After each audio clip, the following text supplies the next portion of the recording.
Астанада Борбор Азия Кытай эл аралык медиа форум өттү. Аны кытайлык эң ири Женмин Жибао басылмасы Казакстан Республикасынын президентинин телерадио комплекси менен бирге уюштурган. Иш чарага аймактагы өлкөлөрдөн жана Кытайдан 200дөн ашуун массалык маалымат каражаттарынын өкүлдөрү, саясий серепчилер жана талдоочулар чогулушту. Алар медиа алмашуу маселелеринин маанилүү бөлүгү экенин жана өзгөчө азыр маалыматтык технологиялар өнүккөн заманда ЖМКлар кызматташуунун жаңы форматтарын табышы керектигин белгилешти.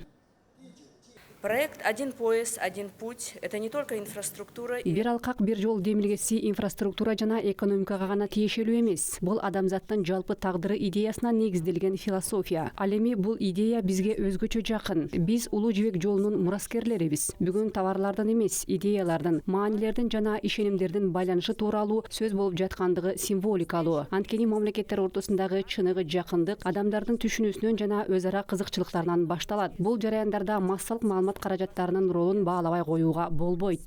Женмин Жибао гезитинин башкы редакторунун орун басары Фан Цянчан белгилегендей, Борбор Азия өлкөлөрү менен Кытай эки тараптуу деңгээлде жалпы тагдырлар коомчулугу түзүлгөнүн расмий жарыялашты.